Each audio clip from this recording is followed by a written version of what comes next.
So again, we can see the interest in how the soul comes in, what they can gather from the soul as it's doing that. Yeah.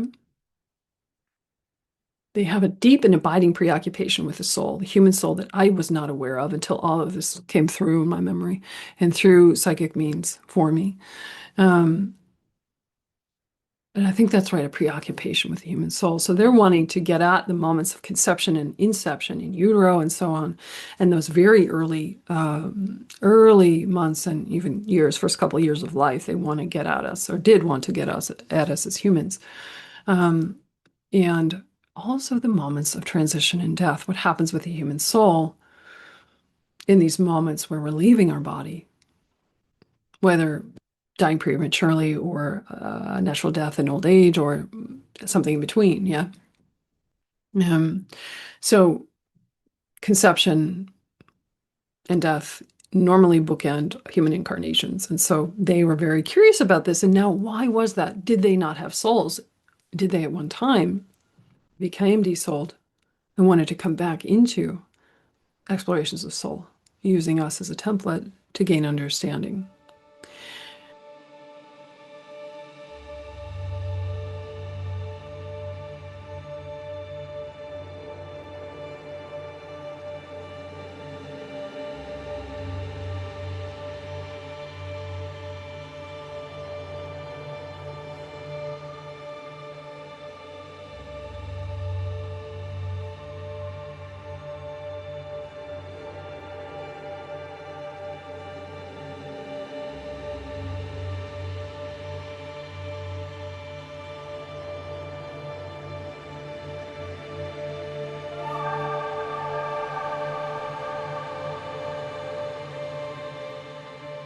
Hello, everyone, and welcome back to another episode of Bringing Light to the Darkness. I am so happy to be here with you all, and thanks for returning, especially those of you maybe who are new here, welcome, and those who have probably watched this whole series now in its 21st episode. That's this one. Thanks for being here and journeying through such a powerful transformation with me on my personal journey. And I know from all your notes over time that this series, which started in such a kind of tender way. I don't know, back in 2020, I feel, yeah, I've come a long way, and people have noted the growth. So it continues, so it continues, and um, just so happy to be here, broadcasting from a new place. I moved deeper into the interior, and I wanted to just share a couple pictures of my world because people always ask me about what my new place is like. I'm at the end of a very bit of a tricky dirt road, and I don't see any human lights from where I am at the end of that road. A little bit of tricky access also in winter, but to the point of winter, some of you might be visiting from places that don't have a lot of winter. So again, just doing a little screen share here for you. Let's see, this was from just a few days back. Our sun is kind of leaving behind the horizon pretty early in the day, 2:30, barely 2:30. And you can see that's just from my front door there, a little piece of wilderness here. And it's a magical time, definitely. And the second one, we've had a lot of bright auroras here, and here's another one taken from the same deck, just overlooking forever. And yeah, we are right under that band of aurora from my wooden house there. So that's all in the share. We'll come back to a few more shares that relate to the content. That's just a little bit of fun on the side as I come in at you from Alaska. Let me know in the comments where you are from and whether you're new here or not. Like I said, welcome. And for those who are here for the 1111 journey, just recently I did a group session, healing journey webinar, really powerful. Just a couple weeks back. If you're here just following along from that, thank you. And also there will be another group journey on 12/21. That's the winter solstice. Again, broadcasting with these Alaska energies.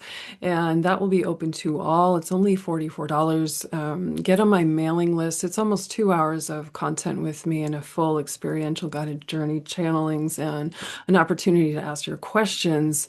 Get on the mailing list. The link to that is below, and then you'll be in the flow of that when that comes up for registration. You can get on that. Very good price compared to a one-on-one session with me, which is a lot more money. And also those one-on-one sessions, powerful transformations are going on within the one-on-one work as well as in the group journeys. So if you want to book something with me, you certainly can. Akashic readings, soul council sessions, quantum healing, galactic attunements, past life readings, inner child integration, and so much more. Those are all linked below. So I hope to see you guys at the 1221 journey. I'm really excited about that. So what is the content of today? Where are we going? I may have mentioned that I had gone on a trip earlier this year back to my natal home, the family home that I grew up in for the first time in 12 years. What happened there? We're going to deep dive into some unexpected material from that quadrant.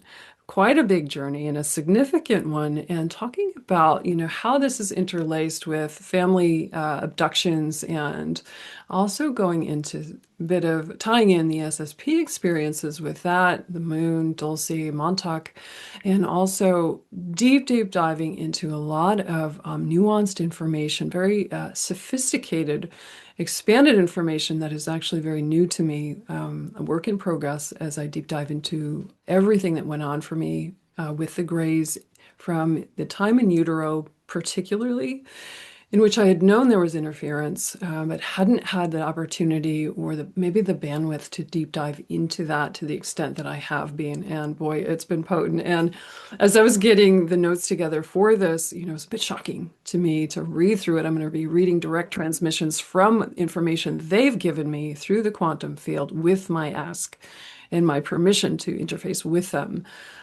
Quite powerful. And I know this is timely because so many people are coming into these deeper questions about what happened to them with the grays. Now is the time for that, as their machinations in this reality have really shifted, and I think it's a safe time for us to be deep diving collectively into their legacy on this planet and learning what we can, and also bringing the whole thing back into the unified field of upper dimensional light and transmuting a lot of that suffering and pain for so many races. Yeah. So a lot to that, and we'll do a little bit of light healing at the end. So stay on for that. I'm glad you're all here, and again for holding the space for me to tell this story in a way that I can't on my interviews. Interviews, we kind of skate across the surface, have limited time, and here I can be at my own pace, bringing in things in my words with the most amount of detail and nuance that I think is most helpful. So thank you for being here. And I know that there's light inside the story, and that is why the series is called Bringing Light to the Darkness. Every time we're speaking to our travails from a witness perspective, we are liberating something. And also when we can bring new perspectives to old stories, and maybe with wider bandwidth and deeper understanding of the soul, and we could say lessons learned, or what was I trying to achieve with this? What did I gather from this?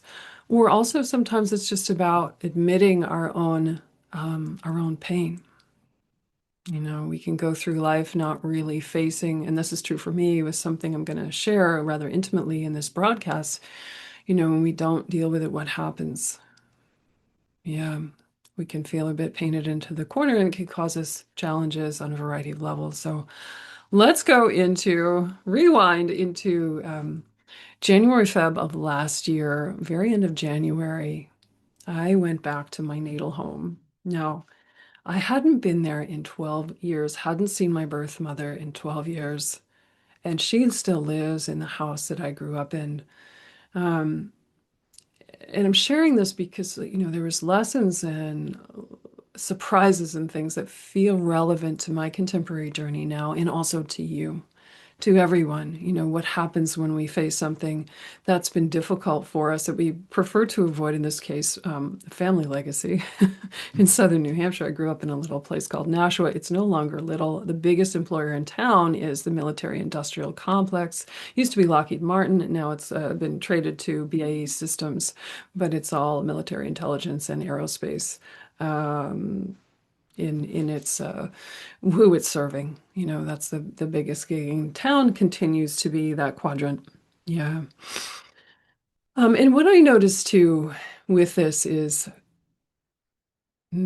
as I move through the years of excavating my SSP experiences and everything tangential and directly related to that, my inquiries become, I guess I will use that word again, more sophisticated. And I'm deep diving into layers and layers that are deeper and deeper. In the beginnings, and some of you will know this, we look at the big flash and bling. Oh my God, I was on Mars. Oh, I was in the Kuiper Belt. Oh, I was piloting. Oh, I had this child, this hybrid kid, and the big sort of lights in the sky sort of things. And then we go into for me, I go into the deeper nuances, and it's like, oh, wow, there's still so much here to be looking at. And that's been a profound sort of, we might say the peeling back the layers of the onion, right? And so, uh, it took me a while to metabolize what happened in New Hampshire. Um, yeah. Going back to the house where all these abductions took place, my mother, she's now 88, lives there alone. I don't know how long that will continue. My motivation in this, like, why would we go back to a perpetrator's house? Or why did I go and originally live by my father in his final years? Because I knew I needed something there. And I heeded the call, even though I didn't know exactly what it was I needed to collect from that place. And, going through a bit of a gateway that was difficult. But I said yes, and this was well worth it. So it's similar as my mother is approaching her final years, similar to my father, in that I feel like a lot is being divulged and coming up from the surface to reveal itself in ways that are totally unprecedented, unexpected, and for me, with my history, a little bit shocking. Again, remember, my mother was a primary perpetrator in my life, extremely abusive. She would abuse me until I was unconscious. And it's a big ask to go back. And that's why I'd stayed away so many years, because I was afraid of her. And I think it broke that spell of that fright in my system that I'd carried from really the time I came in. That's decades. That's 50 plus years of carrying that pain and that fear. So it dissipated some of that. That's a little bit of a silver lining there. But it was definitely a risk that paid off in a lot of like ordinary and benevolent terms. Certainly I'm closer to her and my brother than I ever have been in the past. And that was not my primary reason for going, to be like really honest with you. So, what happened out there? What happened? Why is it important for me to report back to you? Because, okay, again, it's the childhood home I grew up in, and it's a portal into both light and dark that exists in that house. Going back with the understanding of the quantum nature of reality now, which I don't really think I had 12 years ago, allowed me to see the situation with really fresh eyes. Yes, yeah.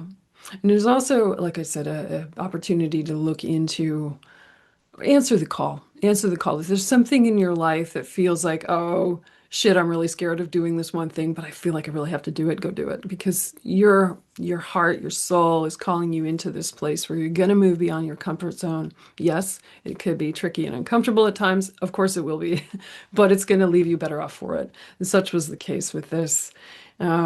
One thing I noticed right away, and I stayed in an Airbnb just because I was not ready to stay in my childhood bedroom, the pink room where all the abductions happened. Childhood bedroom, still pink. Wow. After 50 years. Whoa. Okay. My third eye, my crown, I noticed in the first days of being there, and particularly after the few days I stayed at the Airbnb, transitioned over to being in that childhood bedroom. Wow. Super opening of the upper centers, and my psychic ability went crazy. So this tells me a lot right there. Do you relate to this at all? I mean, it's difficult in a way to say this, but I feel like all those abductions really did amplify my abilities, whether favorable or unfavorable, used against me or not. We could argue those points. But it's very interesting to me to note that the expansion of my inner vision was tenfold for sure. Yeah.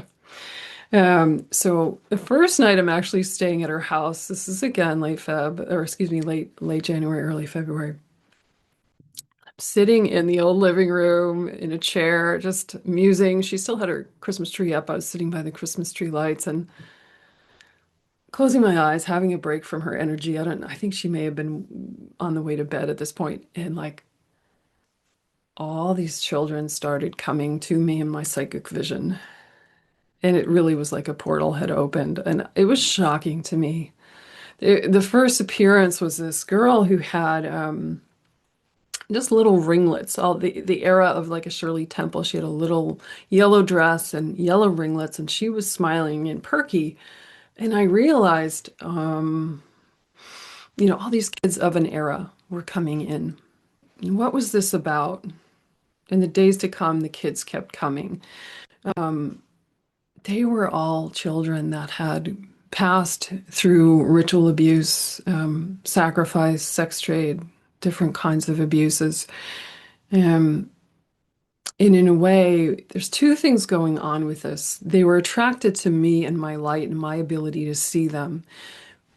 So there's a bringing light into this dark place. But why are they attracted there to begin with? The house, because it's holding denser energy, so much past abuse, my own abuse, and my mother's suffering, which has been, she suffered ritual abuse at her father's hands. That's gone on through her bloodline. All of that untended, what does it do? Magnetizes more of that trauma signature into the field. So it was serving the house, pretty dense energy. It's calling in these kids and a gateway for them to conglomerate in a way. So the similar trauma frequency to my mother is calling in these kiddos, right? Let me know how that makes sense to you. It's quite quantum in nature, a little difficult to explain, and which is why I didn't entirely understand it at first. I understood it best in that they were seeking me out for passage safely into lighter realms. Yeah, certainly seeking release, and there was a kind of communication, and this continued over all the days that I was there. And I was probably only in Nashua, like I want to say 10 days, which was which was plenty. It was plenty. Um, it was something that transpired that helped these souls to cross over. And again, like I said, I feel like they needed to be seen and their silent suffering released in a way through this sort of compassionate witness, which in this case was me. And I wrote, let's see, these are just some notes from back then. This is February 2nd this year. This is quite, candid. Dead people. This house and its energy amplify my ability to see dead people. I did this as a child, and perhaps now I'm doing it to help them. So it's like, it's true. I did see, I was a bit of a medium as a child and saw people who had died. I learned not to speak about that, and I learned not to speak about it in a way to myself, as if it would go away, and it was not something I learned pretty quickly. You don't share that with other people. Either you'll be laughed at, not believed, or cause fear in others if you start talking about that as a child. So really interesting, that whole thing. And I'm poised for another visit here. Again, similar time, probably later Feb. Just because I have to go gather information while my mother's still alive. There's more to the story here. And I have to say, too, it's a bit funny and a little eerie that I slept really well in the pink room, which was my childhood bedroom where, again, all the abductions happened and there's all this dense energy around. What's happening with Rebecca is she's like having the best sleep she's ever had. It's crazy. And it disturbs me a little bit because it's like, yeah, I'm really comfortable in this really distorted environment, because it's what my system knew as a kid. So make of that what you will. I also want to say about this that I feel quite protected in everything that I'm going to share about what I learned from the Greys and all of this, interfacing with children who had died potentially very horrible deaths, through ritual abuse, child sacrifice, child pornography, and various kinds of deviant abuse and different programs. That's a lot for anyone's system, but I always feel angelic light around me. I always feel incredible amounts of guide and guidance, my higher self, and my own child aspects, who I related with quite strongly during this whole journey back there. Yeah. So it helped me also appreciate my ability to see the beyond. And I hope this encourages you to, like I said, do whatever it is called for that maybe you've been putting off. Maybe it's a visit like this in which you might learn something that's really salient and pertinent to the next step of your journey. And because I've done so much spiritual work, healing work, and all of that, I was very resourced. And that's the resource to go do this and walk into the unknown, not knowing what I would find and what kind of creature, monster, or otherwise my mother had turned into. Yeah. And I'll share, while we're on this, I want to share, let me do another screen share here. Um, we're going to draw upon the information around Mr. E. Um, He was my godfather, and he trafficked me into deep state child pornography. I've only known how to call them as events. They were to compromise men within the deep state. One of the best ways to do that is have them have sex with a child on film, particularly heavily deviant kinds of sex, and even death of a child that could be recorded. This served again as a kind of blackmail for the men in the system and a kind of programming. Not to mention, child porn has become a multi-billion-dollar industry, the likes of which this planet has never seen. And I'm here to help end that. We're here to help the demise of all these abuses of the innocence finally come to a close and to transmute all those dense energies. But to the point of sharing here, I am going to do a little screen share. This is an image I found one night at my mother's house. Yeah, I was washing dishes. I'm sure thinking a lot of thoughts as I was in the house that I grew up in after so long away. I found this on a dusty shelf above the kitchen sink, and I apologize for the quality. It's blurry. But the man in the photo is Mr. E. This is approximately 1975, possibly 1976. I am in the lower left there, and Mr. E, Mr. Eckstein, I'm going to get straight to his name, came over from Germany, worked side by side with my father in the deep state military industrial complex with a high clearance. He was in the Air Force, had a private plane, and took me to these events in a plane. I don't recognize the little girl who seems to be scowling there in the center, lower center.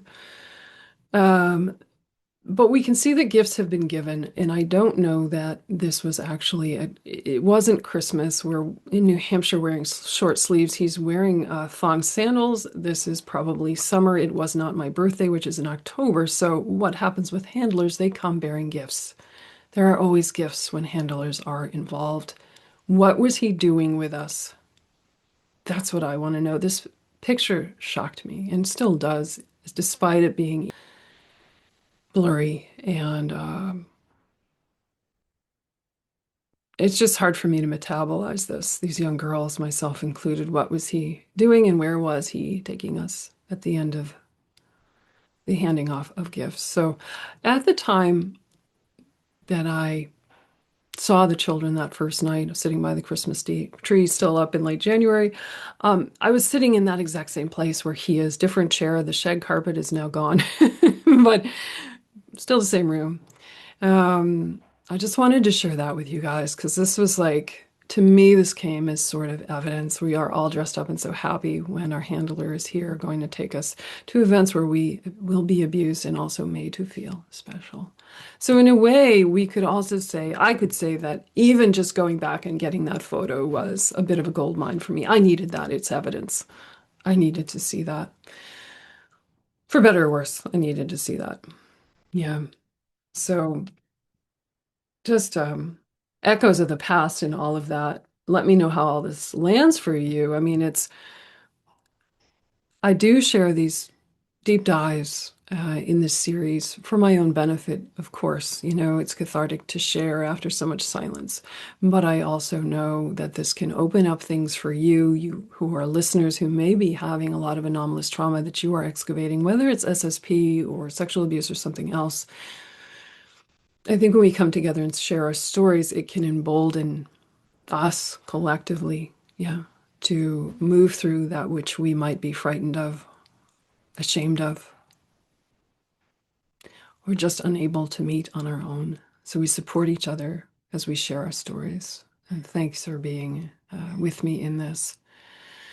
So again, the children were drawn to the house, the portal within it, all the dense energy that's never been cleared out, like a moth to a flame. My mother's house is a bit of a crypt. She and my brother are a bit of hoarders, and that was something else entirely. She also, let's do another screen share here. Um, my mother's house is also, we could call it, um, I don't know what we would call it. Let's call it the House of Dolls. It's also the Pink Room Portal House, and it's the House of Dolls in a way. Now, it's a bit weird again, but that's why I'm here, is to share news of the weird.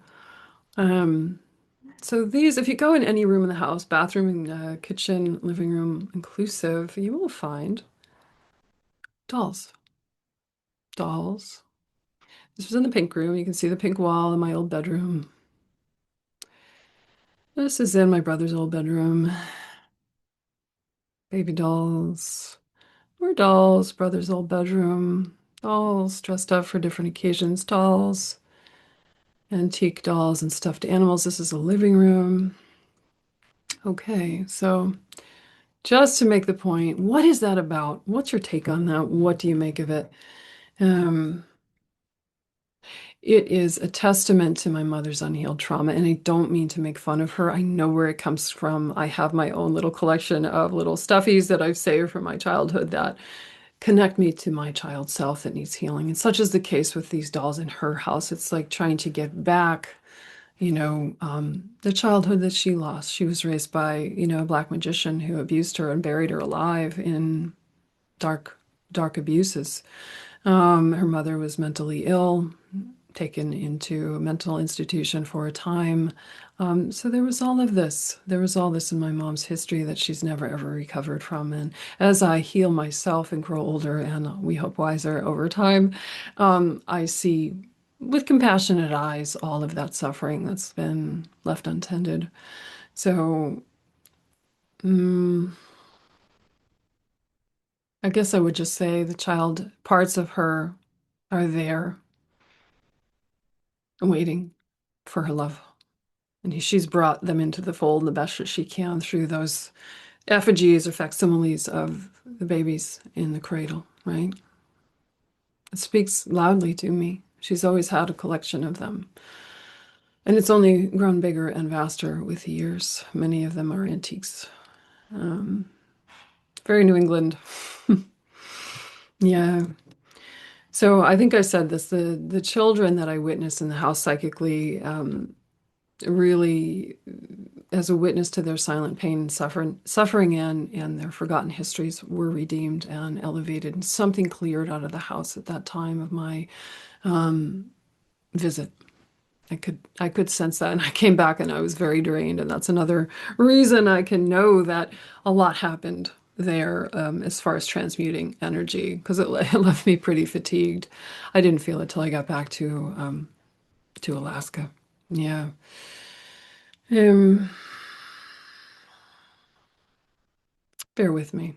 Yeah, I wrote something else here about the legacy of innocence lost that keeps coming up. It's my own journey, it's your journey, and it's in some ways the journey of our planet. We are harkened back to our own template of like the cosmic blueprint, the source that birthed us, making our way back to that. And we do it through telling our stories. However, you're telling your personal story is important. Make sure you do that. It matters. It does matter. And a note about Mr. E, Mr. Eckstein, my handler, my godfather, I was given to him at the time I was born. He died last year. I mentioned this in another video, but it's also enabled me to look deeper into that story.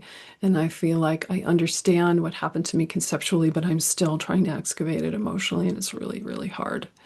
I would admit this, but since his passage, it's once a handler dies, it's like, or in the case of the Greys, they've moved out of the role that they were playing to a large extent. It makes it much safer for us to do our healing work.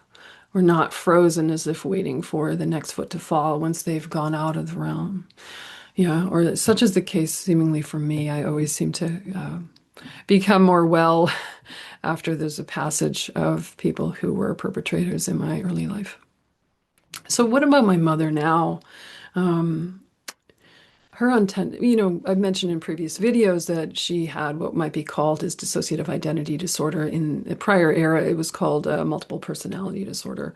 So with that untended, she we can see her slipping, my brother and I can see her slipping deeper into times of um, deep disorientation, confusion, lost. She wrote me recently in a text that she had gotten lost in the mall and needed security to come get her back to her car. I think she sat down probably in the mall and cried. Or sometimes she gets into her car and she probably shouldn't still be driving, but she doesn't know where she is and she doesn't know how to get home. So these are hallmarks of something that is going to only get worse because that trauma is left untended. And there is a deep correlation between untended trauma, PTSD, and the development of what we call as dementia later in our elder years. So I can really see that panic disorder, that paranoia coming to the play with her. And it's certainly, she's becoming, like my father did, more childlike as she ages. Anybody relate with that? Let me know in the comments. We are all going to be in some way shepherding our parents through death. If you have that kind of relationship with them, what is that asking of you? And in my case, I'm a little afraid of what I will see in the coming years, couple of years, as she's in decline now, and she lives alone, can't do that forever. So what next?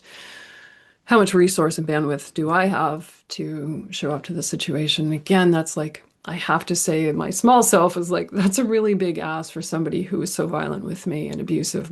Both of my parents sexually abused me. It is hard to go back and tend them in their later years, even though I know I have a compassionate side that's like, it doesn't matter what happened, they're human and, they need care. And they brought me forth. They brought me into this realm. Um, hmm. I'm working with a new setup here, so bear with me if I'm a little bit all thumbs with my tech today. And a little blip on the screen needed to read the message. So here we go, soldiering on through this. So in any case, there will be more reporting back about how this unfolds in the time ahead. And I have to say something too, beyond the emotional complexity of all of this, and it is that, as I've described. With her deepening needs and what I might be called to, um, and how long she can stay alone in the pink room portal house. Yeah. Something in our recent messages, my mother and I check in. We're supposed to be checking in. She's supposed to text me once a day. It's a wellness check in her evening to let me know she hasn't fallen down the stairs and she's still alive. That's where our relationship is now. I'm like the first responder, just so I can know that she's okay. And if I don't hear from her, then we take the next step. She had messaged me, bear with me, there's this point of the story related to ETs and what she has seen. So back at Halloween, she messaged me because she was excited. She likes Halloween. She'd had trick-or-treaters at her house and like, oh, of course, little kids, right? Little kids in costumes. Um, She had messaged me kind of happily about that, and I used it as an opportunity suddenly to ask her, Halloween makes me think of beings from other worlds and other realms. And I said, I know this will sound funny, but have you ever seen an extraterrestrial? And she wrote back to me and she said, I have to think about it, but I think I have. I have to think about it, but I think I have. Let me do a screen share of that text exchange. And for the record, the only reason I'm in contact with her is the wellness checks with the elders. Yeah, that's what I'm doing. Um, all right, let's see one more share here. Let me see. This is yeah, uh, photos. Let's get to photos, Rebecca. Okay. Okay. So, screen share. Hmm. All right. Thanks for bearing with me. Um, yeah, here we go. So this was the text that I had sent her. Yeah, here, and you can see where I've said to her, yeah, Halloween makes me think of beings from beyond this realm, both positive and negative. This may sound funny, but have you ever had an encounter with an extraterrestrial being from another world, maybe through sleep? And skip on down. She very much enjoys messaging me. And I didn't hear from her for a very, very long time. For her, So hours, the next day comes around. She said, Becca, I don't think I've ever seen or heard from an extraterrestrial being, but I will think on that one. It's interesting that you have, and I didn't say I had, but this is her inference. See where she went. She knows that I have because she saw the grays too. I think maybe I have long ago. Now, it doesn't seem like much, and it didn't seem like much at the time. But when I put these messages away, and I was getting ready to make this video, and I thought, I need to look at that again. Is that something I need to let's revisit. Let's see if that's going to be in Bringing Light to the Darkness, number 21. Holy, I think maybe I have long ago is almost like saying yes. Now, when I messaged her, it came out of nowhere that I would write that message to her. Like wasn't expecting that. And it just kind of rocked my world first and foremost that she didn't just shut it down and be like, no, you're crazy. ETs don't exist. I mean, she treated it with thoughtfulness. And she said, I want to get back to you on that. Like she needed to have a sit with it. And I love that she was open-minded to do that.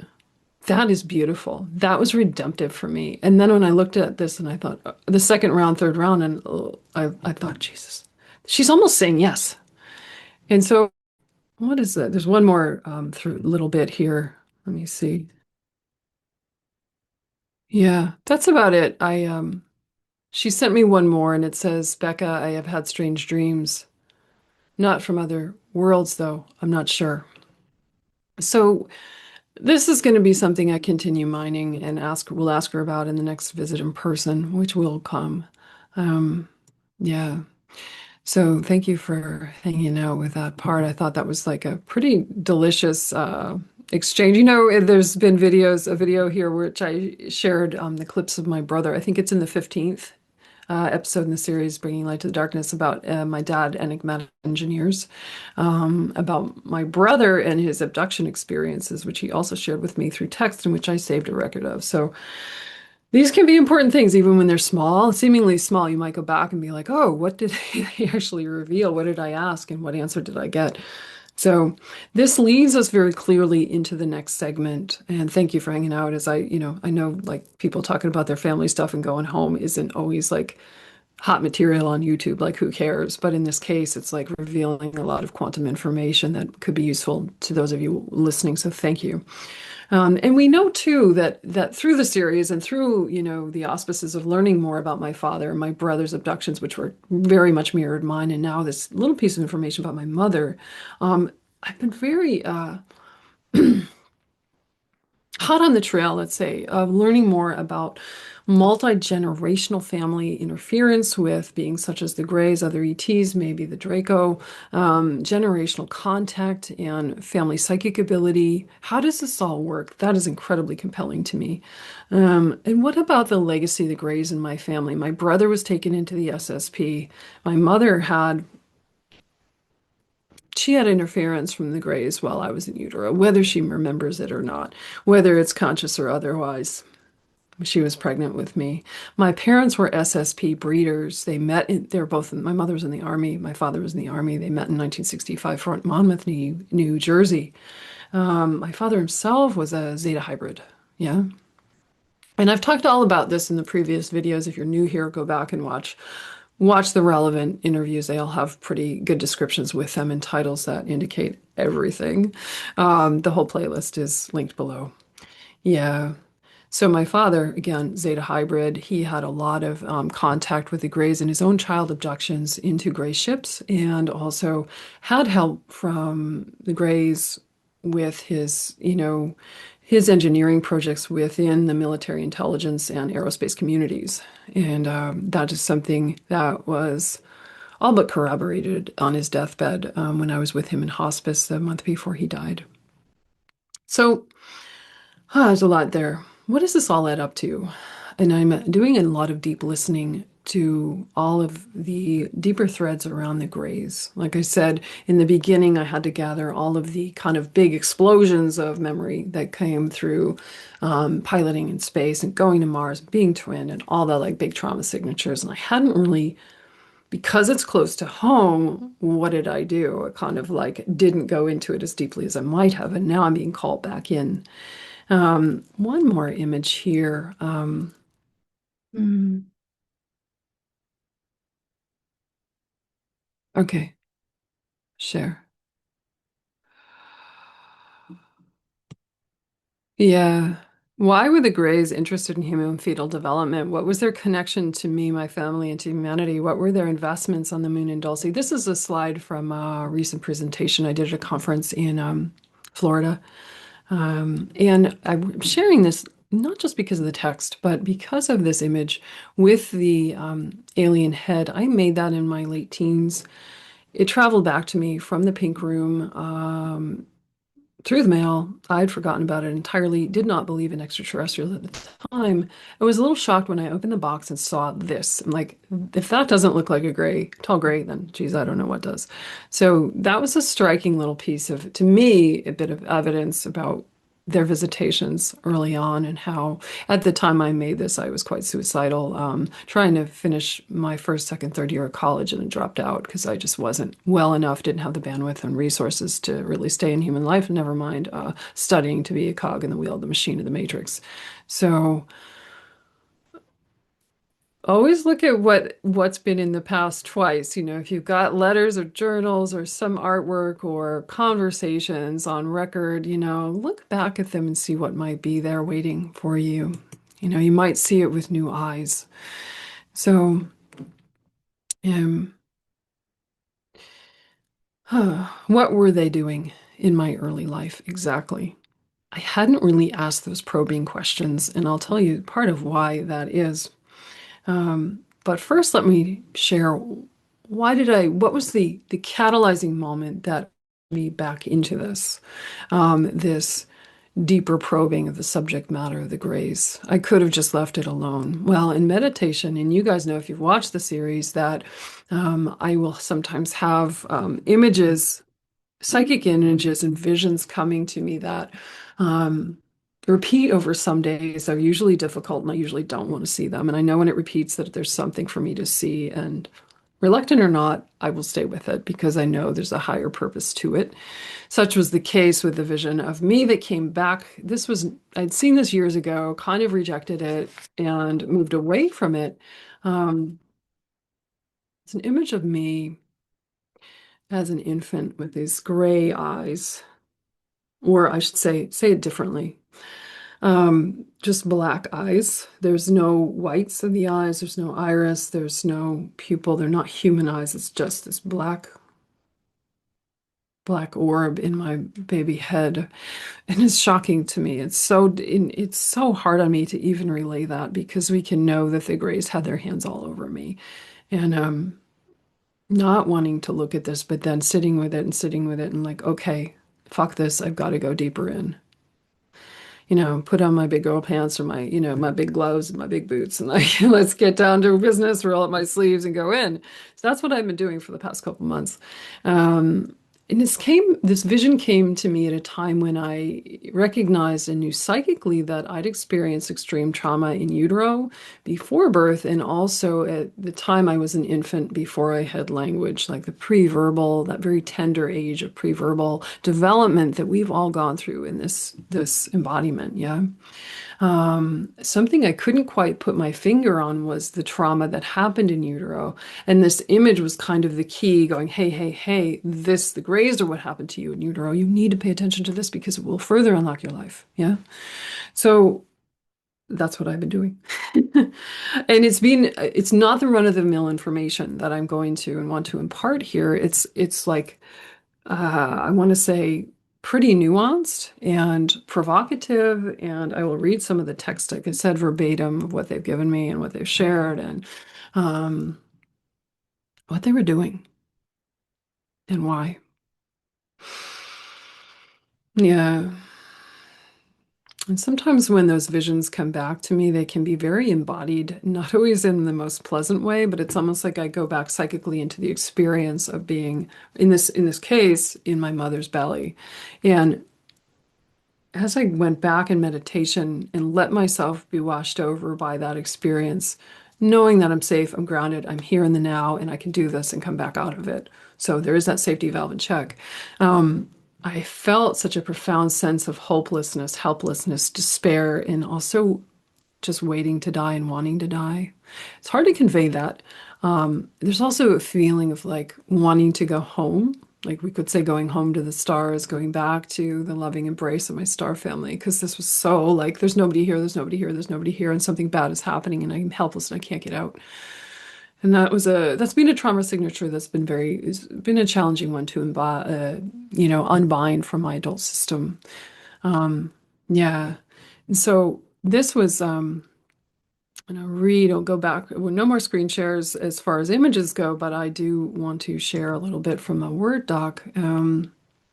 And this was written on October 17th, so just last month. What happened to me with the grays, it was so profoundly dark that it left me wanting to die or feeling in some way that I already had. Feeling in some way that I already had. And this, I feel like, goes back into the womb. It's hard for me to say that. Yeah.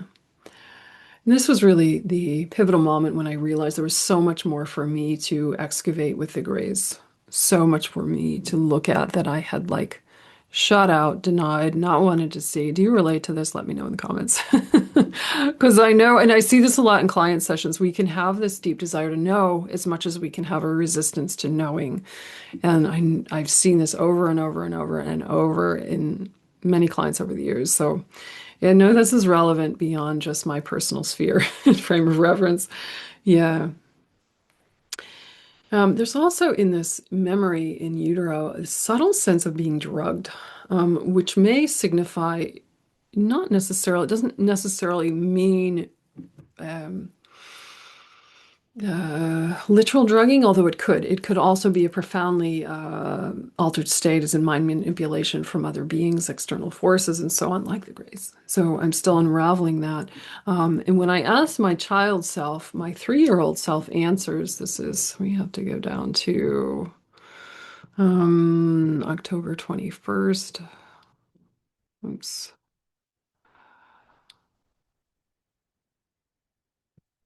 Hang out with me while I find my cursor using a righty mouse when I usually use a lefty mouse. Okay, October 21st. Thanks for being with me. Um, when I asked my 3-year-old who this happened to, also, I think this happened in utero and it was a repeat experience over those early years before we really have much living memory. And she says they were taking me up into my mind, which is suggestive of, and isn't that very much a child's language? That's suggestive of mind manipulation, and somebody else getting into my consciousness and scoping things out, taking notes, altering things to their specifications and their desires, which is very easy with a fetus and with a very young child. And continues to be as the child is in its most formative, delicate years. Yeah. Um, have a breath with me there. And just bringing some light into all of this for all of us. Any of you who've experienced interference in your earlier life by the Greys or at some other point in time, any kind of abduction, just holding light for all of us. I'm here for that.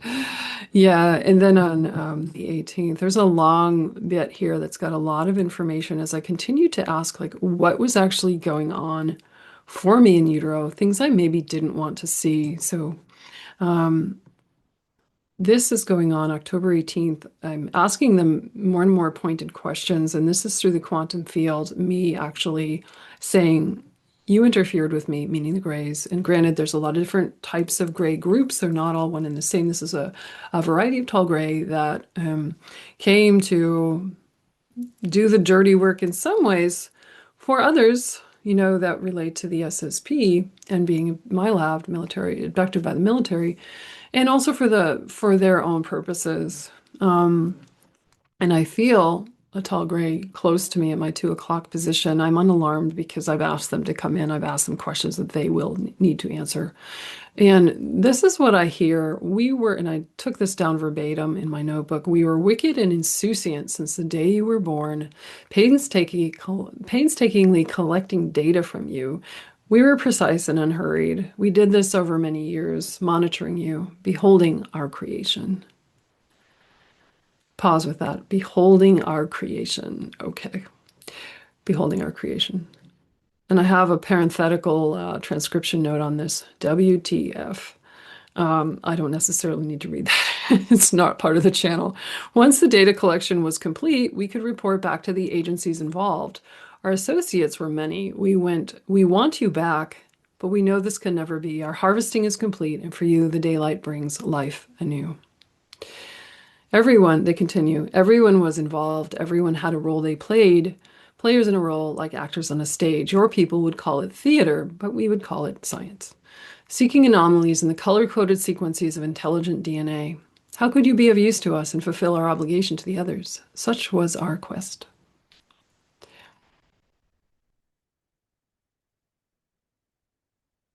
Just pausing with that. And I let that go. And I hear them say, you have asked and we will return. And I want to share with us, though we know that the Greys are typically duplicitous, and I am not arguing with that one bit, this seems to be a kind of cosmic and karmic resolution that's going on in which I am demanding to know from a place of sovereignty. And there seems to be on their part an accommodation of this inquiry in which they are very almost quite willing to give me the information. And I'm wondering within this divine equilibration of all of this, like they're coming forth and telling me the dirty work they were doing and why. It does indicate that something has shifted in the equation with the Greys. I don't think they're here in quite the same capacity, doing quite the same things with the same results for us as the lab rat humans, right? So in a sense, cosmically, karmically, they have to answer me, and they are very compliant with my queries. So I feel like they're a bit on trial psychically with me right now, and that trial is not finished. So I continued on. This is also October 18th. I'm at the end of my meditation. I'm musing on the connection with Mr. Eckstein, who himself was owned by the deep state, who brought me to be filmed in child pornography and other things. And I'm asking in the journal, hey, was there a Grey connection with him too? And I hear them saying, yes, they continue. And this is meaning the Greys, reading my mind and stepping in to answer the question. We knew this would happen to you, meaning highly violent, deviant sexual abuse within the deep state system, which they are also a part of, going back into the 1940s and agreements made after Roswell. It was part of our master plan to unfold, they speak. We wanted you to be unburdened by your own destiny. Again, yes, this is all connected. We knew this would happen to you. They knew that I would be taken into these horrible, horrible criminal cartels almost. And it was part of our master plan to unfold. We wanted you to be unburdened of your own destiny. So How does that land for you? That was chilling. It's chilling as I read it again, even though I've read through this, transcribed it into digital, read through it many times. It's still like kind of a mind fuck in my sensitive. Like it leaves me feeling a bit raw, you know. And this is just how I move through things. It won't be that forever, you know. But this is, like I said, a work in progress, so it's all pretty fresh. October is, after all, I'm meaning last month, a few weeks ago.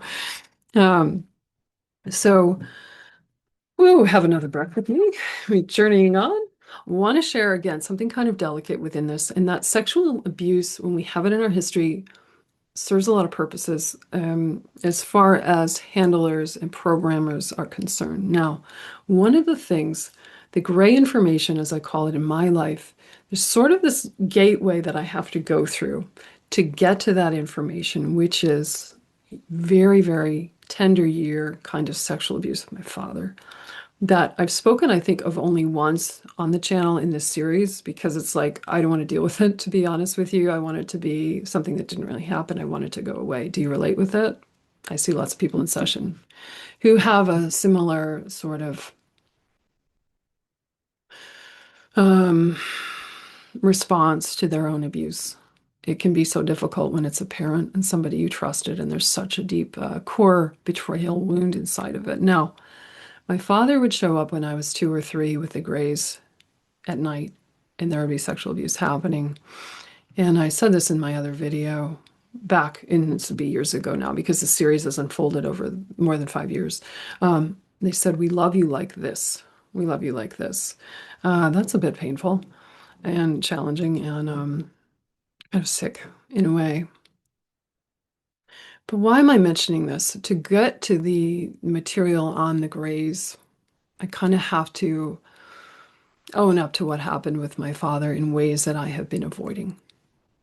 So again, it serves as a kind of gateway you have to go through. Now, this is from the mind, the mind of a deviant kind of programmer introduce sexual abuse into somebody's system, and they will never get beyond into the other memories that exist there because it's so shameful and humiliating in our systems to process that when we would rather run away and avoid it.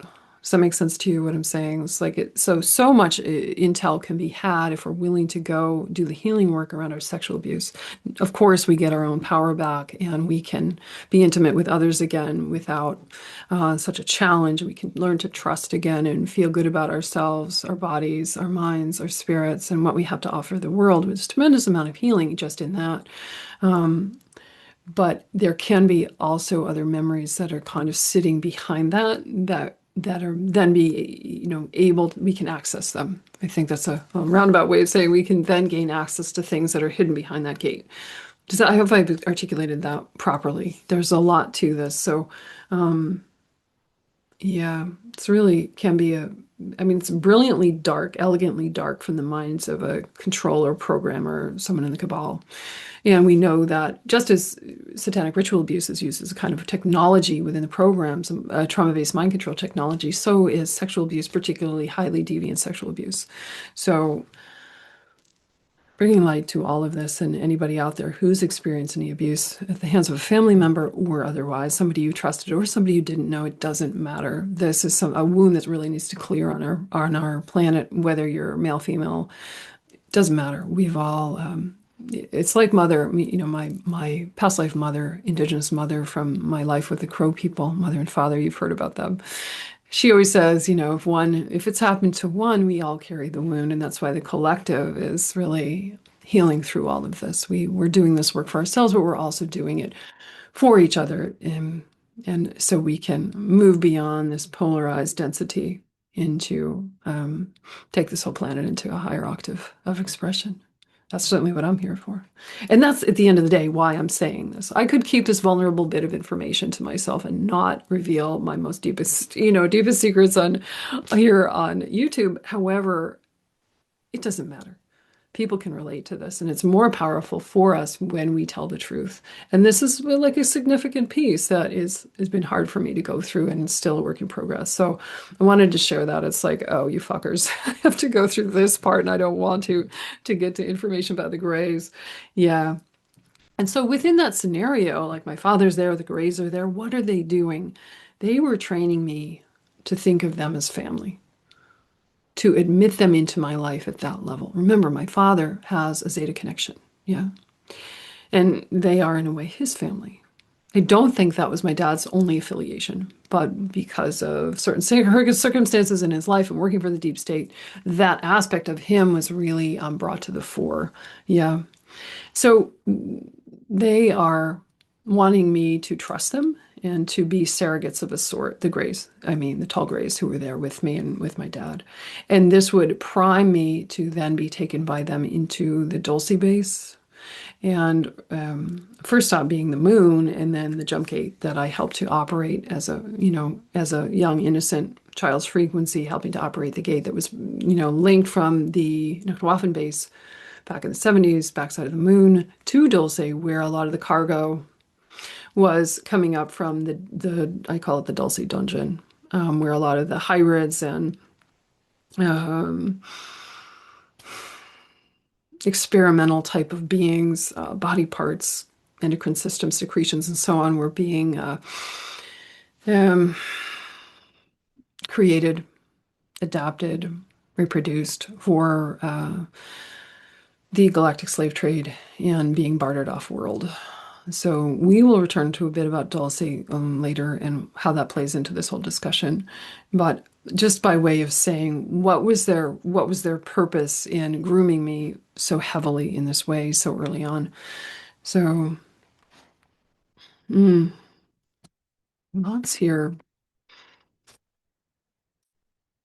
Let's have another breath. Just have a breath with me and bring some light into all this breathing goodness into these dark corners. Yeah. Just pause and gathering the light within, emanating the light within, and embracing all of this with that higher energy.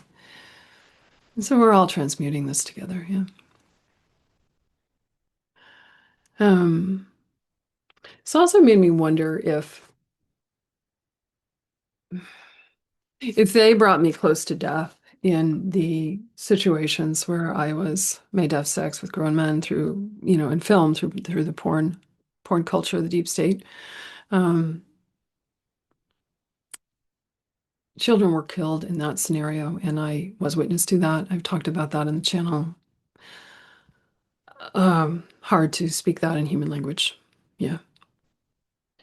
Um, this is relevant to what we're going to talk about, the Gray's interest in the soul. Bear with me here. There's a lot to convey. But also how, they said we brought you close to death. And if they could make me believe I was about to die, it might be in the child's frequency, my child's mind might be open to, the brainwave activity that shifts accordingly when we are about to die. And the Grays could then gather that information, what's happening to her as she's beginning to at least think she's crossing over. Is she starting to die or not? They can induce a state that's death-like through intense trauma, which is what exactly is happening within the landscape of deep state child porn. And they can gather information about the nature of consciousness of the individual and also collective consciousness, as well as the nature of the soul. And if we go back into what was happening in utero, for me anyway, it seems like they were also gathering past life info, which is contained in the record of the soul. It's particularly close to the surface, so to say, metaphorically, when we are still as yet in the fetal expression. We're not quite formed as humans yet. We came in as a spark of light, a star, a fractal of source, a soul.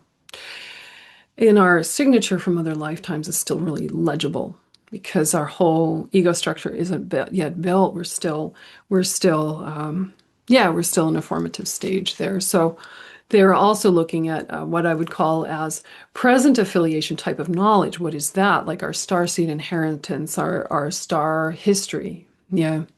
And for me, like the information about the Galactic Confederation, which I'm connected to, or I just call them the Light Alliance, my mate and myself on this Syrian mothership, it's all part of my tandem existence going on right now with myself as Rebecca in the human body.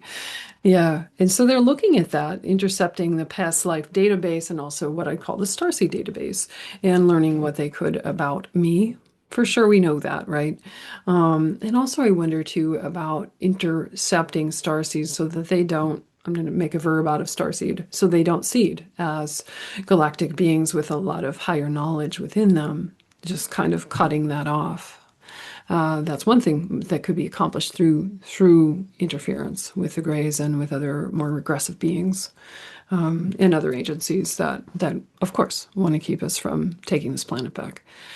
Um, yeah, and with the in utero interference, I think is very much helped, so to say, when there's a mother such as my own who, maybe your mother, did you know, was your mother attuned with you in utero? If you feel like you may have had interference in the womb, it's made much more easier by groups such as the Greys when there is no attunement with the birth mother, where she's not really like cooing and touching her belly and like cooing, and by that I mean like she's not really talking to the baby. There's no interface. My mother was not attuned to the fact almost that she was pregnant with me, so it allowed me to kind of start to bond with these other beings that were dark. But I didn't know any better. I was afraid in there and I wanted somebody to be with me because my own mother wasn't able to do that task. I can read that very readily psychically through the field when I go back into my, like, what was it like for me in the womb? It was terrifying.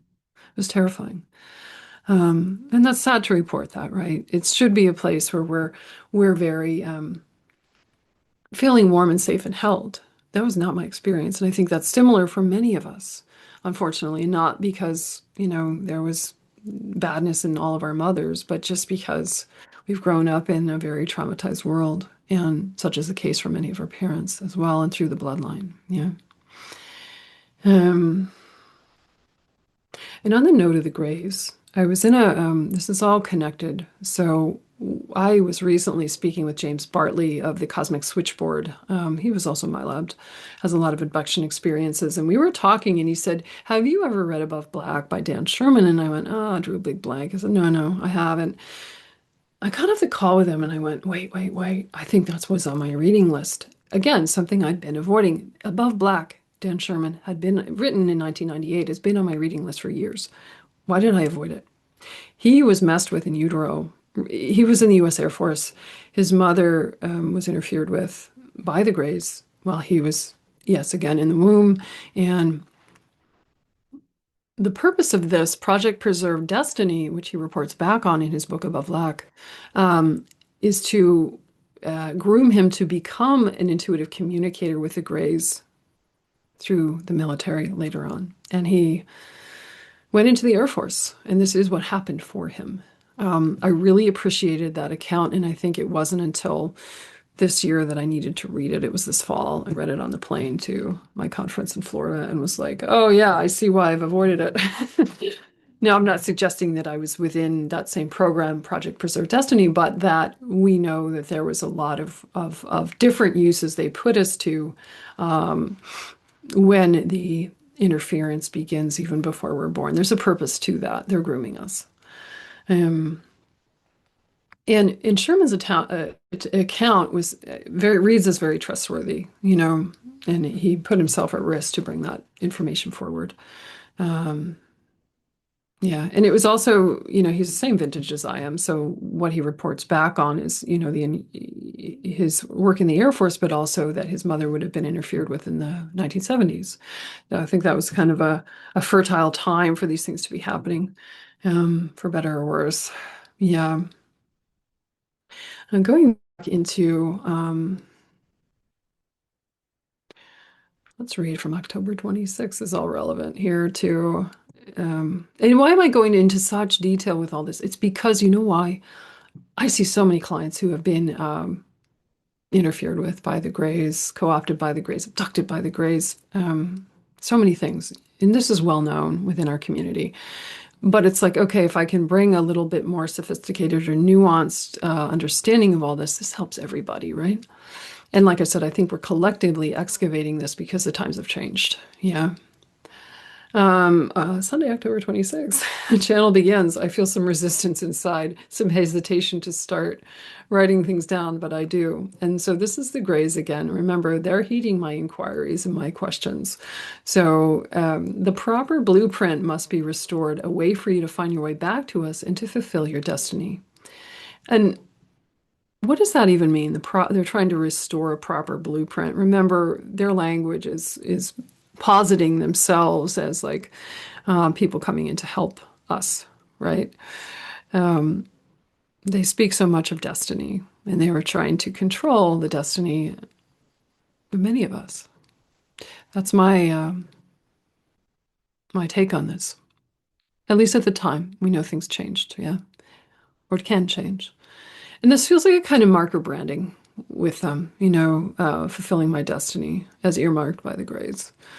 And they continue, wow, we have learned of the uncertainties that arise when a fetal stalk enters the human womb. There is a vulnerable moment to be seized, a gift to mind and tend, a soul to control. This is hard for me. Yeah. Bringing light into all of this, I continue. The comfort that you seek could not be had, but still you did seek your place among us, meaning me. I was looking for comfort. I couldn't find it in the womb or after I was born because my mother just was not in that nurturing mode. Without hesitation, you wanted to please and to be adored. Thus was our capture of you. So, in other words, I wanted somebody to bond with, and I bonded with them. So they got me. And they use that to their advantage. They use the child's needs unmet to their advantage. Very, very clearly, this is the case with this transmission. Through this, benevolence to our own race might be restored. Again, this is Grace speaking to me, and I'm taking dictation telepathically. This is coming into my mind in meditation.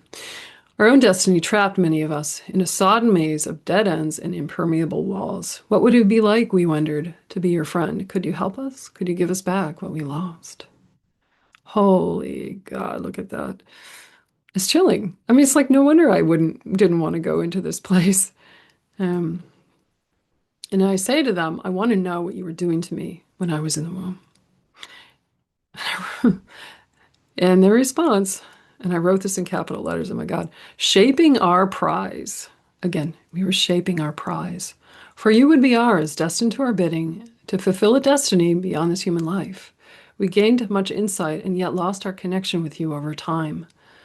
You are as if a grail released into the universe like a time capsule. Something is yet to unfold. And to me, this means that they were seeking to have a hand in my awakening later on and use it to their advantage, to shape it, my destiny, to mold and meld with theirs. Now, that hasn't happened, fortunately.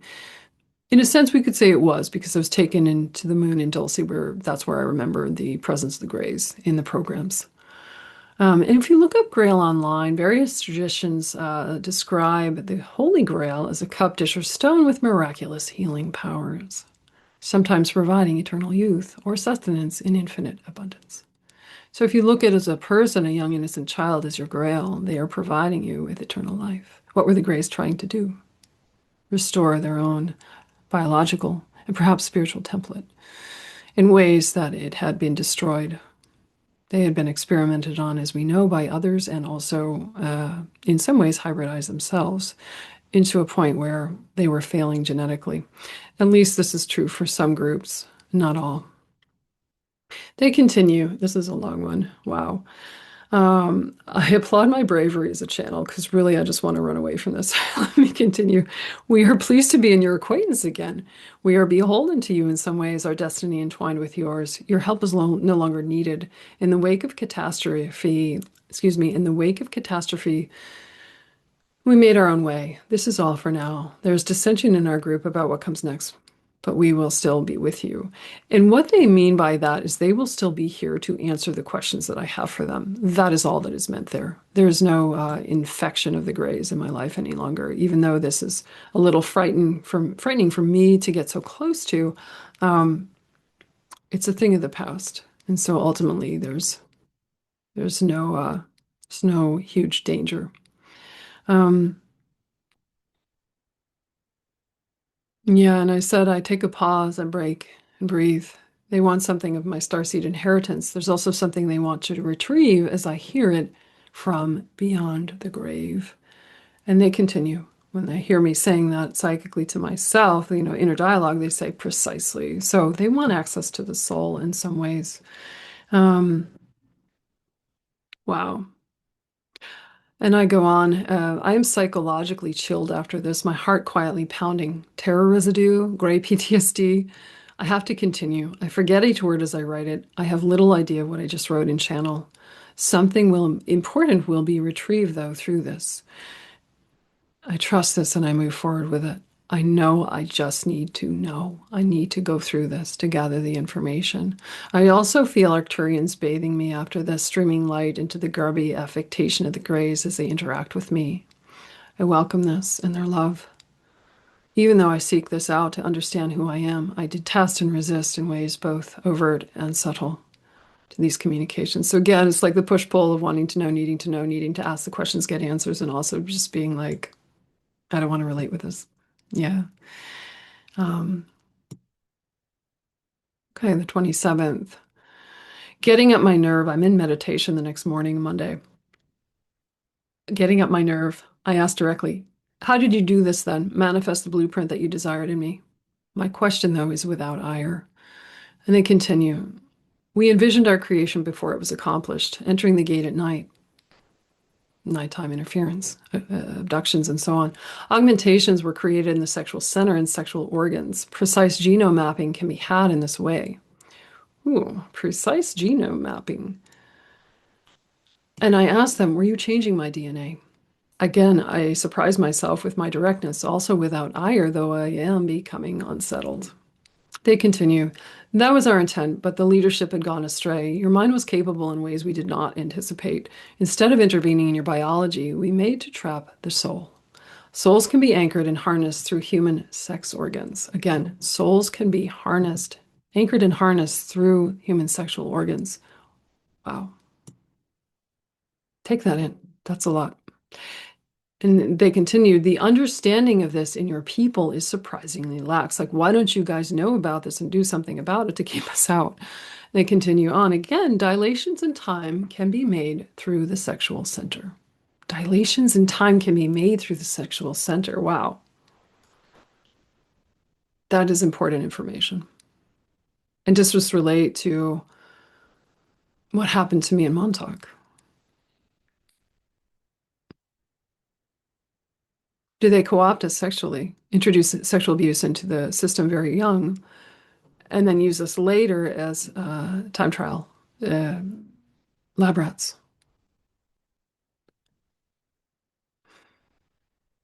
It does seem so. Intuitively, I see how sex abuse plays a role in all this, opening a gateway for them. They continue. Yes, precisely. We had more access to the soul's code and human genome in this way. Your mother was, because of her origin damage, a good and worthy candidate for our interventions. She was inwardly riddled with despair. We could thus intervene. The interventions were clear and clean. I have a strong sense that human sexuality can either liberate the timeline and also be used to enslave it in all of us. I wrote that down in this dialogue. And as if, again, reading my mind, yes, many interventions on body and mind can be had in this way. Thus began our intrusions and how we would make you ours. Like a bright, shiny star, you came to us unformed. Thus, our moment was golden. A star is born. Meaning, me and other children, they view it as their saving grace. I feel myself start to dissociate, to dislocate. I can't feel myself, and somewhere deep inside I know I have to weep, but no tears come. I'm somewhere, it seems, between life and death, unmoored and waiting.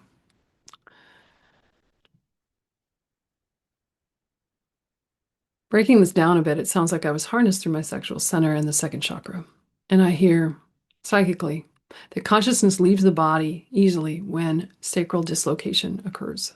So again, we're talking about what happens when sexual abuse is introduced into the system. That's a huge trauma to body, mind, spirit, and really at the soul level. So, and lastly, on the 30th of October, I don't have time to take a complete transmission, even though I feel them there with me in meditation. I meditate every morning, and it's not always seeking answers from the grace. I meditate usually just to expand my consciousness and um, to live better in this plane and to be able to travel to those planes beyond this one, to bring back information and to develop my heart, among other things. So, not having a lot of time, there was just one sentence that came through. I think I had an early morning client. We were sandblasting into the innermost crevices of your mind. Wow. Like my 3-year-old saying earlier, they were taking me up into my mind. Yeah, no kidding.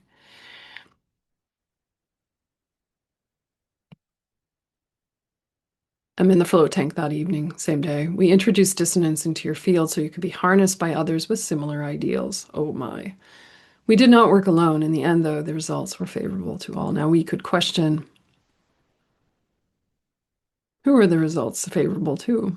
I don't think that they were that favorable to me. Maybe the deep state handlers, the Greys and their military posse. So there's that. Have a breath. Hold my hand for a moment. Let me hold yours. Bring that heart field around all of this. In part, why am I going to the granular detail? Because there's important things that I had never known before that may be really salient to some of you in the audience, and also because we're helping to liberate this, not just for me, but from the whole timeline. Anybody who can go into this, maintain their sanity, come out the other end, and tell the story about it is actually serving the liberation of our people, yeah, and liberating humanity into that higher octave of which we speak. Yeah. So we're resolving this as we go in many ways. Um, there's also a memory that came through of being, and it was difficult. I said I regress into the memories at times, so it's very embodied and visceral, like I'm going back and experiencing it over and over again, which isn't necessarily how I would recommend it to be done, because we don't ever want to re-traumatize ourselves, but sometimes for me, that's just how I gather information.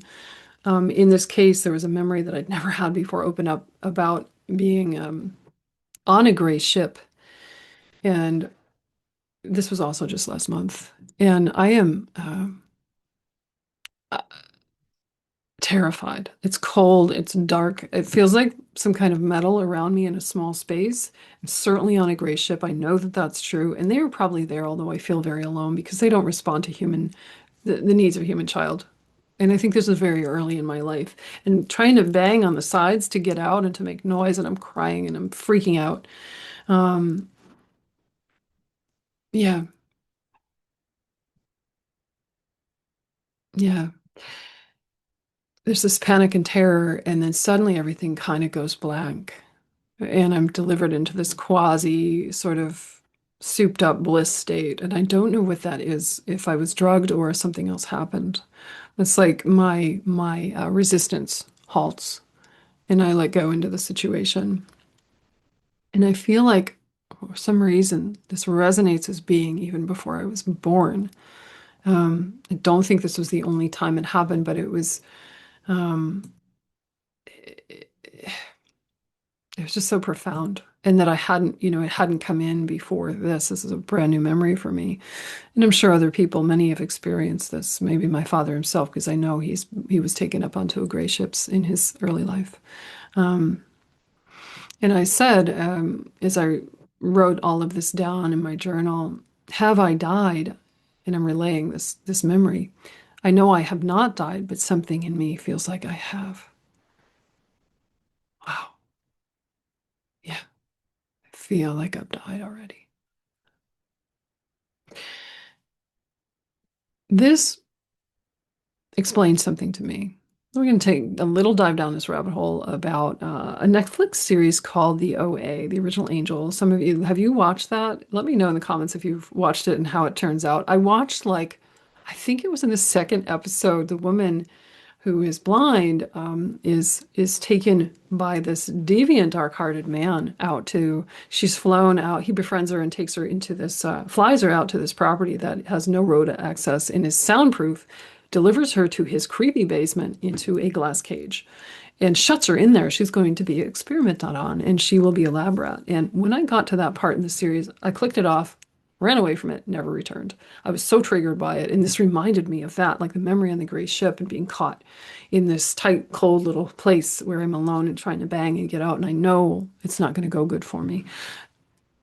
I got why I couldn't go any further with the OA. And that was fine. Like it's just a TV show, right? But it was super triggering for me. And of course, we could look at Montauk and twinning with Dean and all these times when I was kept in captivity and abused in some way, right?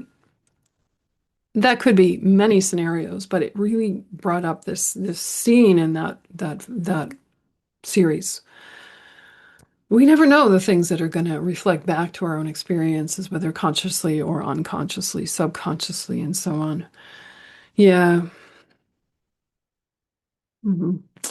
And the investigations about the Greys, particularly the Greys in Utero, were the main reason that I popped that question to my mother around Halloween. Hey, have you ever seen an ET? Because I wanted to see if she might say, "Oh yeah, yeah, maybe. Yeah, you're right. They were around." She didn't quite go that far, but let's see what else she comes up with. I've jogged her memory on this.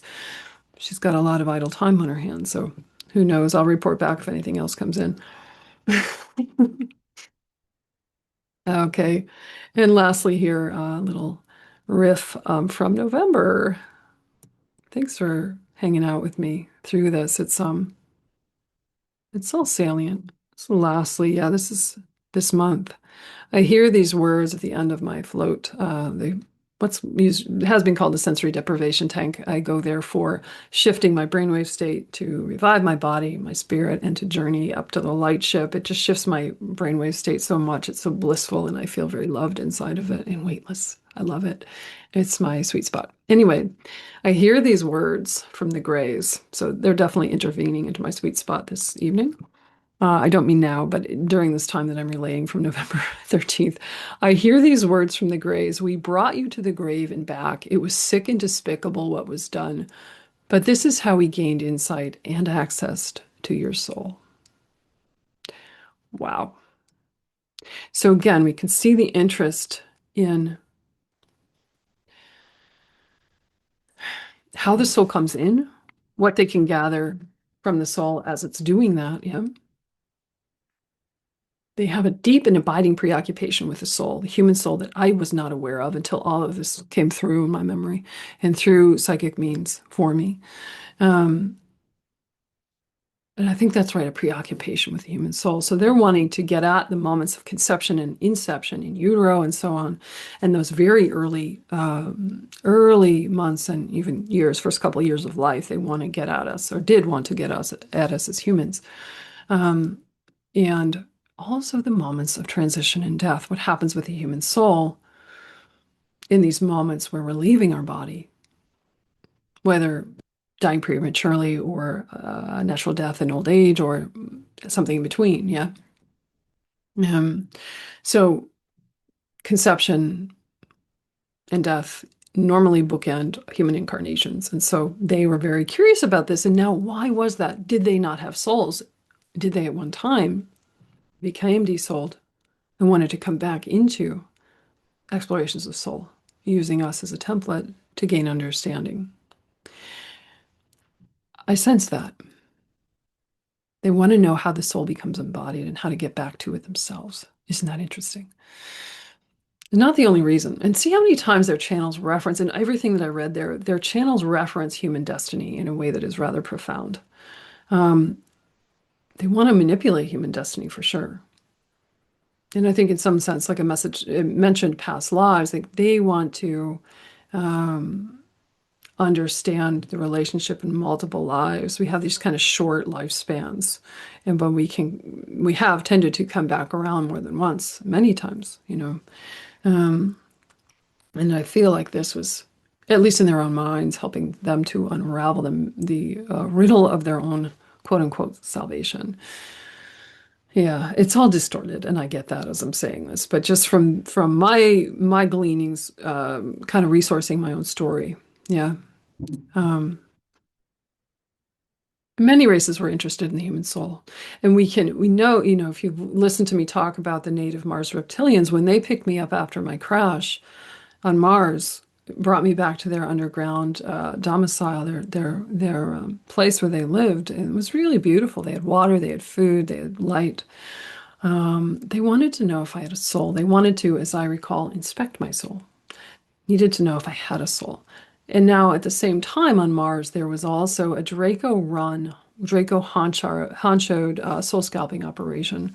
So the Draco themselves, this is part of the galactic slave trade. We're harvesting souls for the trade, learning how to separate the vessel, meaning the body, from the soul, how they could create maybe a facsimile of the body, a clone, and then put different souls and different consciousness. And it was just kind of a melange of things that they were doing. But the Draco themselves, of course, had a very high level interest in soul.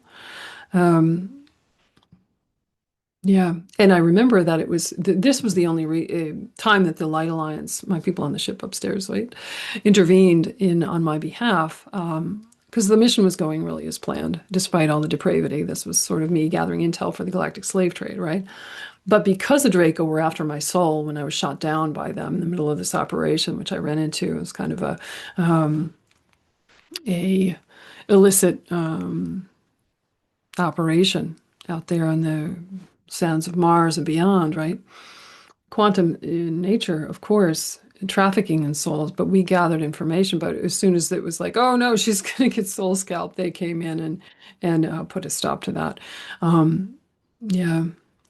We often speak of DNA and technology as a currency of exchange in the galaxy. And while that is true to some extent, I would also say the soul itself is a kind of currency. And so this tells us, and the soul itself is a kind of higher technology. Once we expand our consciousness, we have access to what the soul knows, or sometimes we might use that interchangeably with an aspect of higher self. Everybody seems to want access to our souls. What is that? Not just our DNA, but the soul blueprint, which is a fractal in a way of source. Now, as soon as I open my mouth on this, human linear language, in this case English, is going to fall short, and it always will. We try and describe these highly spiritual, multidimensional quantum concepts, right? But I would say pay attention to your own spiritual development so you are the master of your own consciousness, deciding which way you go and how you expand. So we have to be the masters of ourselves. I mean, that goes without saying. Look at all this co-opting that's gone on for me personally and also the wider collective. And this is just one case in point with the Greys. We could talk about other, the human players on the planet right now that are invested in keeping us dumbed down. In one thing too, we talk about they've mentioned, we put they brought me to the grave. They said this verbatim. I don't actually recall the Greys as my handlers in Montauk. I remember the Navy lady who would kind of be at my side when I was going in and out of the time travel device known as, I call it the silver bullet, a bit of a elegant type of silver bullet, like an MRI that's very much sleek and capsule-like, lying down to, it could age regress, but it could also, and I think it was probably related to Grey technology. Created through torsion fields, electrogravitics, electromagnetics, and other kinds of quantum physics, not all of which I entirely understand yet, but I think that was partly their technology. My point was going to be here, like, did they bring me close to death? Were they responsible for all those near-death experiences that I had in the silver bullet? Because at that moment of death, it's like the psyche is fragmented from the body, the light body, or the blueprint of our light is then sent beyond into time to look at different probabilities, possibilities, and otherwise. And this was kind of for the military, kind of a form of trauma-based mind control. And remembering what they said, dilations in time can be made through the sexual center. Again, I would say are victims of sexual abuse, which is a kind of programming better suited for time investigations for this reason. It's a lot there, and it is very nuanced. So I'm trying to my best to bring, coherent, pragmatic language to all of this, as well as a lot of light. Um, this is not just one reference point for them bringing me close to death and back, but I believe there were many now as a kind of programming. And what has happened to me as I've investigated and dug around in all of this is like I have this urgent need to know about my own near-death experiences and times when I was brought through the portal of death and back, because there is immense spiritual wisdom to be gathered from that point. And that vantage point is like, I'll use their word, our word, a grail. Like I want to find that information because it will help me live well now and carry beyond this incarnation. Once we gather information at that level, we don't lose it. It's still there. And all of that is contained in our cellular memory, our DNA code of who we've been and the source from which we come. Yeah. So I have like, okay, you guys took me into death's door how many times, whether it was through Montauk or dying as a clone many times in the programs, Mars and beyond. Remembering those moments as kind of dark and melancholy as that might seem, or deranged. I feel like there's a lot of light in those moments of our transition into death. That's what I can, there's, like that blissful state I described, induced perhaps in this case by regressive ETs. There can be a beautiful surrender that gives us a lot of grace if we can remember how, then taking that knowledge, we remember then how to live without so much clinging, craving, and attachment. We can learn to let go, and we can learn who's on the other side waiting for us. And we can learn about our soul. And I think that's the silver lining in this. I'm, again, reporting back. There will be another part to this. So there's just really one more piece to all of this, I think, for today's segment, which I realize is getting, we've been here a little while. Thank you. If you've journeyed this far with me, thank you. So much here. I hope these morsels have been useful to you on your path or illuminated something that you needed. The last thing I would say about the Greys was they had, as along with being invested in the nature of the soul, in investigating it through us as human lab rats for them. At Dulce, when I was there, and this was completely at the time in the 70s, like run by the Greys down in that dungeon, the lowest level where all the experimentation was taking place, and that was connected to by a jump gate back to the moon, the base on the moon, and things were beings, body parts and so on were shipped into off-world, into the galactic slave trade from the top side on the moon. They were doing research on the human endocrine system at Dulce and our glandular system, which is such a complex web of communication within the human body, related to sleep, mood, metabolism, sexuality, and more. It's a gold mine for us, and I don't think we realize quite its significance. In the Dulce dungeon, as I call it, they were gathering human endocrine system secretion, so to say. To what end? Well, shipping them off world, so it sounds pretty grotesque. And if that's, where you're going with it, you're not off. You're not wrong. I mean, the Dulce dungeon was smelly. It was full of moaning, cries for help, beings in captivity in cages. A bit of if Montauk I've described as a Holocaust, then Dulce is a hell realm. And once you see what's there, you won't unsee it. Now, I'm not trying to bring you guys back into Dulce, but more to the point of understanding that our human endocrine system is incredibly powerful at a psycho-spiritual level, not just a human biological level. And I think that they were trying to understand, again, the elements of spirit that are conveyed.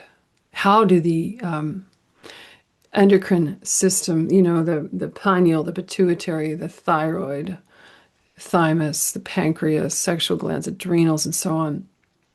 How do these relate back to the universe? Well, so much to this. The spiritual war I've mentioned on this planet is in part fought through the food, the air, and the water. We know there's been in all of that, all food, air, water is loaded with endocrine system disruptors. And a lot of you out there probably have thyroid problems. I see this in my clients. I've had some issue in the past with that, which is now cleared.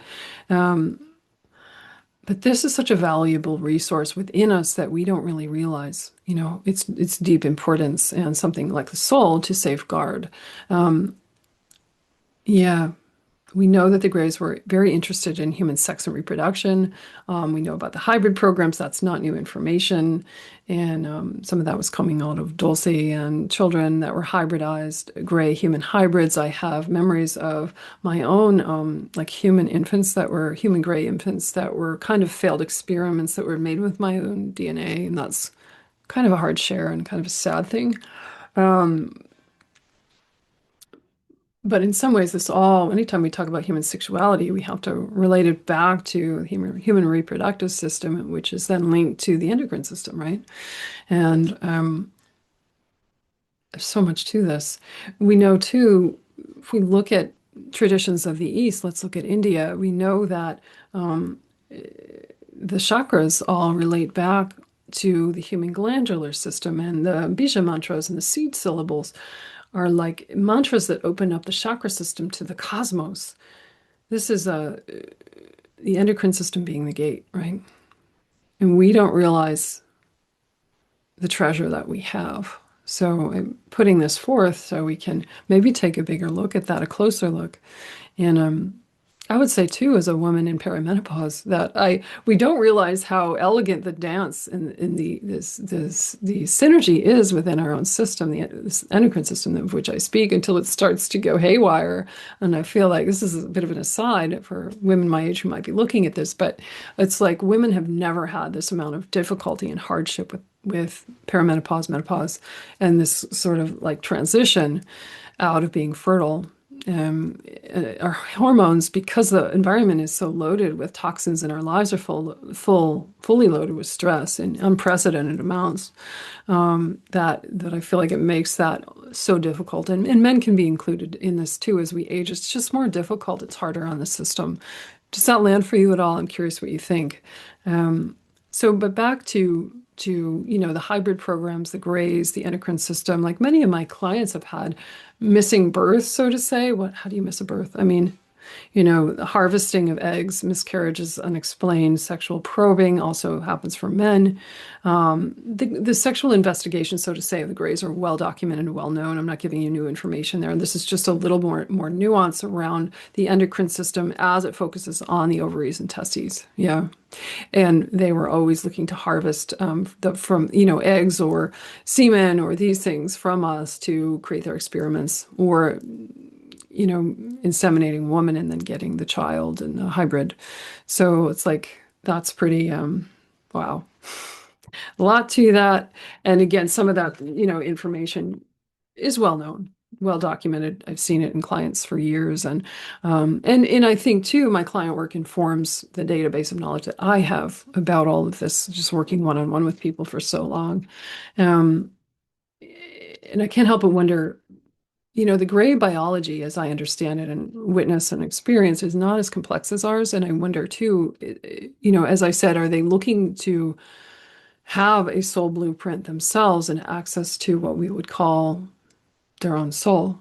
Are they also seeking how to create an endocrine system within themselves that is a complex web of communication that governs many biological functions and also spiritual functions, right?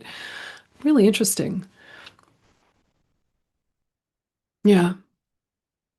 So, and I will also be offering here a guided journey, a healing journey on YouTube. I'm going to do it live in the next couple of weeks. So get on my mailing list if you haven't. It's free for everybody. Come back and we're going to do a deep dive into clearing, healing, integrating higher energies, higher octave energies into our endocrine systems and bringing them into alignment. This is a celebration of the human journey we're all here on, and also in some way, celebration of our soul. So again, get on the mailing list that's linked below, and you can get the prompt about that coming out. You can join us. It'll be in the evening, maybe a Friday evening. I'm not sure yet. That is sort of a tie-on to this. Yeah, and we'll be bringing lots of light in. experientially. Yeah. So those who have survived Dulce and Montauk, the SSP, have a duty, if they're able, I feel, and this is where I come in, to speak to truth, the truth to this kind of suffering and to turn their experiences into light.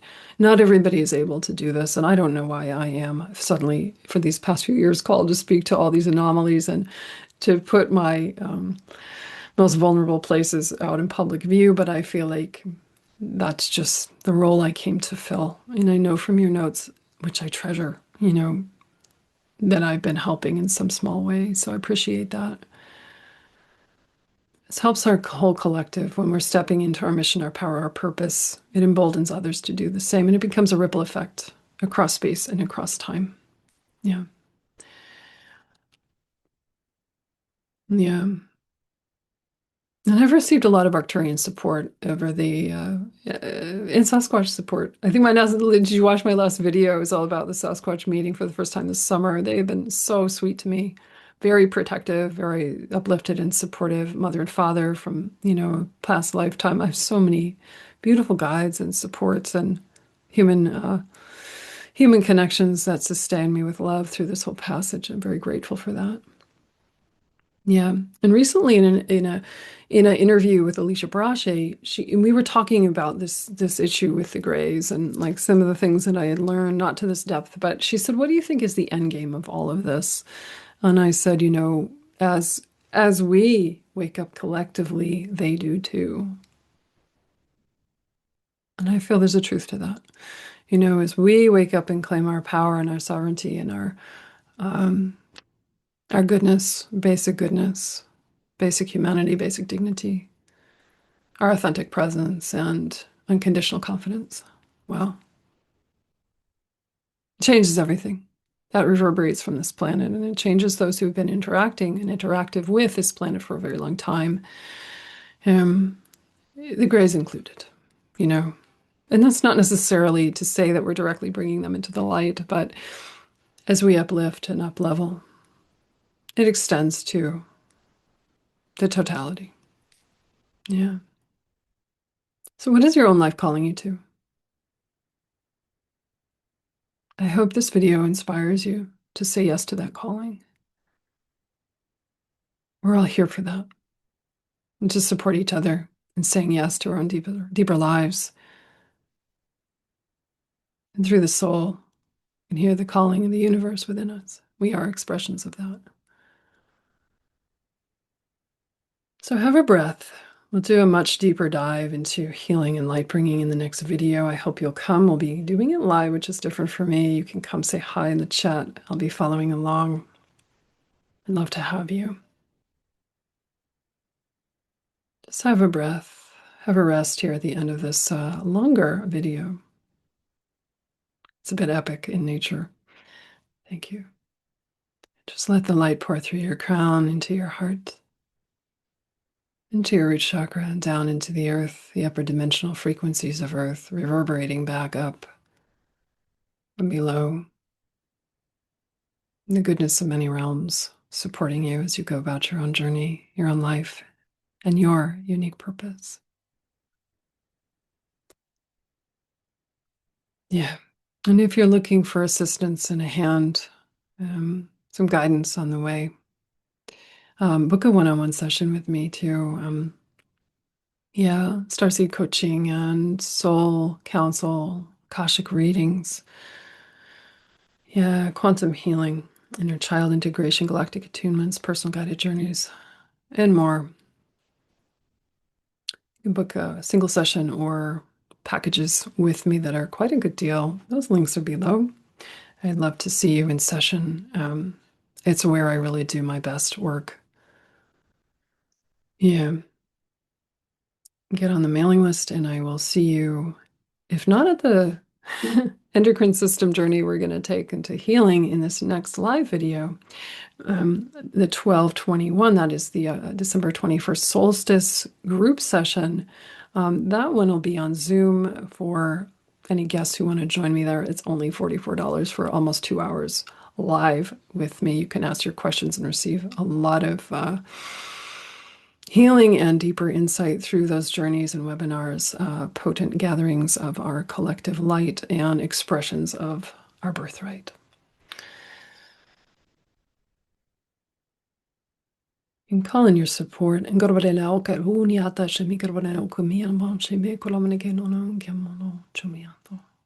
Thanking everybody for being here and also for holding that light, the space for all of us to transform. My heart is full from being with you today.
Just to mention this briefly, I have a mother and father from a previous lifetime, Indigenous mother and father, and I just call them simply mother and father.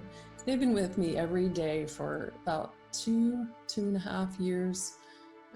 They were my parents from a previous lifetime with the Crow people, and they've helped me heal so much. They've done soul retrieval work for me. They helped me journey to get parts back.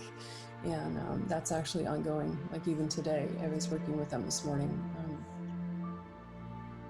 And their love is so beautifully unconditional.